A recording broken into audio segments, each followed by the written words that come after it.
Zu meiner und unserer Zufriedenheit wird heute eine richtig nahrhafte, super bunte Buddha Bowl zubereitet. Buddha Bowls finde ich persönlich mega, mega toll, weil sie natürlich immer aus mehreren bunten Zutaten bestehen, oft auch in Rohkostform, das heißt Vitamine bleiben wunderbar erhalten. Und heute gibt es eine Kombination aus Erdnüssen, schönem mineralstoffhaltigem Vollkornreis, vitaminreich ohne Ende und frischen, knackigen Tomaten sowie Paprika, frischer Petersilie und natürlich einem richtig cremigen Tahin-Dressing. Wir beginnen jetzt ganz smooth und langsam mit unserem Basmati-Reis. Den kochen wir, wie die Packungsbeilage es uns vorgibt, mit ein bisschen Salz und im Vornherein vielleicht einmal mit Wasser durchgesiebt, um die Bitterstoffe so ein bisschen loszuwerden.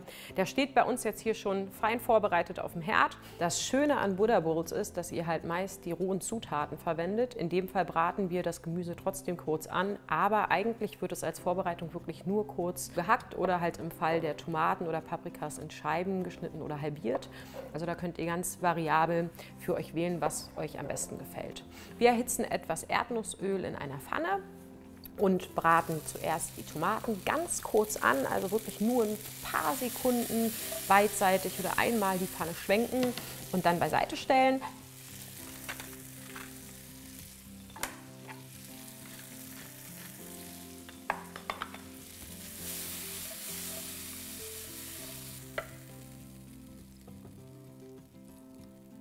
Anschließend kommt die Paprika in die Pfanne. Ich brate nun die Paprikastreifen 2 Minuten an. Nach den 2 Minuten könnt ihr ein bisschen frische Petersilie hinzugeben und diese auch 30 weitere Sekunden mit anbraten. Das Ganze wird beiseite gestellt und wir gehen über zum nächsten Schritt. Denkt bei den Buddha Bowls halt wirklich immer daran, dass ihr das Gemüse und auch, falls Obst mit reinkommt, das Obst meist auch roh servieren könnt. Ich persönlich mag diese leichten Röstaromen und diesen leicht rauchigen Geschmack total gerne und deswegen empfehle ich euch einfach alles ganz leicht anzubraten. Im Falle der Tomaten sind es 30 Sekunden und ihr habt eine schöne, also wirklich schöne, leckere Mischung aus knackigem, frischem Gemüse und diesen leichten, rauchigen Röstaromen. Mein Lieblingspart kommt und zwar werden wir jetzt die frischen, knackigen Äpfel würfeln, um sie danach mit frischem, fruchtigen Limettensaft zu beträufeln.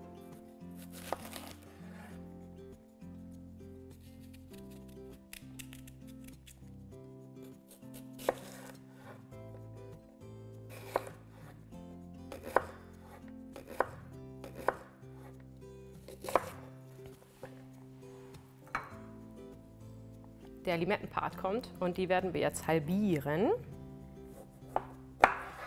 und diesen fruchtigen, leckeren Saft über unsere Äpfel sprinkeln.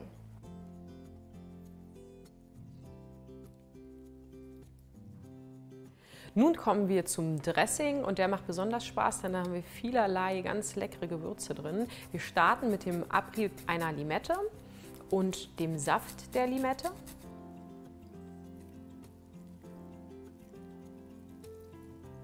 Vermengen alles mit Tamari. Ihr könnt natürlich auch herkömmliche Sojasauce verwenden, ein bisschen Reissirup für die Süße, eine japanische Gewürzpaste, die sich Yuzu Kosho nennt. Das ist eine ganz spannende Sache, denn Yuzu ist eine asiatische Zitrusfrucht und Kosho ist in dem Fall die Bezeichnung für schwarzen Pfeffer. Und da hört man auch schon, dass diese Paste recht würzig, so leicht bitterlich und auch scharf schmeckt. Diese verwenden wir auch. Etwas Sesamöl, 100 Milliliter Wasser, und meine absolute persönliche Lieblingszutat, nämlich Tahini. Das ist ein Sesammousse, was ich als Mutter ganz, ganz viel verwende, weil es wahnsinnig, wahnsinnig viel Kalzium enthält und meine Kinder davon auf jeden Fall regulär und regelmäßig eine ordentliche Portion brauchen. Eigentlich kommt jetzt wieder der spannendste Part, denn wir werden alle Zutaten in einer gut aussehenden, etwas tieferen Bowl platzieren. Macht das ruhig separat. Eine Buddha Bowl ist dafür bekannt, dass ihr unterschiedliche Farben nett nebeneinander gepackt vorfindet und demnach kreiert ihr dann ein hübsches Endergebnis fürs Auge. Wir werden jetzt den Tahin-Dressing darüber träufeln, um ganz getreu dem Motto kreieren, um zu zerstören, alle Zutaten ganz, ganz bunt miteinander zu vermengen und den Löffel zu eurem Mund zu führen und endlich zu essen. Lass uns endlich die Bowl probieren, denn sie ist fertig. Sie steht genau hier vor mir und ich habe wahnsinnig Hunger. Ich werde jetzt vorher noch ein bisschen was erzählen. Ich glaube, das muss sein. Und zwar war das Rezept am Ende tatsächlich richtig, richtig einfach nachzukochen. Und die Zutaten total übersichtlich, finde ich richtig gut. Und am Ende ist jetzt wichtig, wie das Dressing mit den Zutaten funktioniert. Denn für eine Bowl und die richtigen Zutatenangaben ist natürlich am Ende wichtig, dass das Verhältnis stimmt. Und das werden wir jetzt ausprobieren. Ich bin gespannt. Ich hätte es gar nicht kosten brauchen, weil der Apfel und die knackigen Erdnüsse plus dieses knackige Gemüse müssen eine gute Kombi sein. Und es schmeckt wirklich richtig, richtig überragend lecker. Total gutes Rezept, sehr gut gelungen. Wir werden die Kameras jetzt ausschalten, denn mein Magen grubbelt und ich will diese Bowl unbedingt aufessen, ganz, ganz schnell. Und deswegen verabschiede ich mich jetzt. Es hat mir ganz viel Spaß gemacht. Bis dann.